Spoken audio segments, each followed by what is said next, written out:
சக்தித்துறை அமைச்சர்கள் பேச இல்ல மாண்புமிகு மாண்புமிகு பாத்ரூம்ல நீக்கிட்டீங்களா? மாண்புமிகு சட்டமன்றத்துல நான் பார்த்தேன்.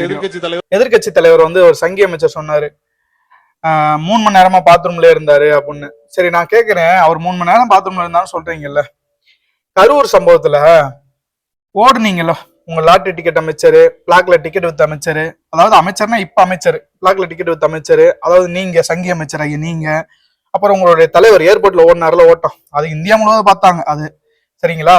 எங்கேயும் ஓடுனீங்க? ஓ, பாத்ரூம்ல போய் உட்காரதுக்கு தான் ஓடுனீங்களா? அதான் போன்ல சுவிச் ஆஃப் எல்லாம் பண்ணிட்டு போன் சுவிச் ஆஃப் பண்ணிட்டு போய் உட்காந்தீங்களோ? பாத்ரூம்லயே போய் உட்காந்துருந்தீங்களோ? 38 நாள் கழிச்சு வெளில வந்தீங்களா அந்த பாத்ரூம் விட்டு உட்காந்து வெளில? அதுதான் கரெக்டா தான் இருக்கு. இப்பதான் புரியுது எதுக்கு நீங்களா அன்னைக்கு ஓடுனீங்கன்னு. நாங்க கூட அன்னைக்கு நாங்க நினைச்சோம் பயத்துல ஏதோ அரெஸ்ட் பண்ணிடுவாங்க அப்படின்னு ஓடுனீங்கன்னு நினைச்சோம். ஆனா இப்பதான் தெரியுது பாத்ரூம்ல தான் போய் உட்காந்துருக்கீங்க. இப்படி ஒரு கேவலமான ஒரு இது ஆட்கள்னு இப்பதான் தெரியுது.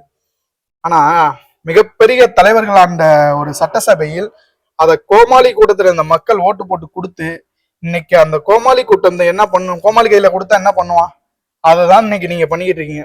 கேவலமான ஒரு சட்டசபையை நடத்திட்டு இருக்கீங்க இந்த ஆளுங்கட்சி. ஒரு மக்களுக்கு தேவையான எந்த ஒரு நலத்திட்டமும் செய்யறதுக்கு துப்புள்ளாத இந்த ஆளுங்கட்சி அங்க உட்கார்ந்துக்கிட்டு எதிர்கட்சிகளுடைய இவ பண்ணாங்க அதை பண்ணாங்கன்னு சொல்லி ஒரு கேவலமான ஒரு செயல்களில் ஈடுபடும் இந்த ஆளுங்கட்சி. அதுவும் சங்கி அமைச்சரும் சரி, அந்த லாட்டரி டிக்கெட் அமைச்சரும் சரி, இவங்கள மாதிரி ஒரு மட்டமான அமைச்சர்கள்னாலதான் சட்டசபைக்குள்ள மரபே கெடுது. 38 நாள் பாத்ரூம்ல இருந்த மிகப்பெரிய தலைவர்கள் வரலாற்றுல உங்களை மட்டும்தான் கூப்பிடுவாங்க.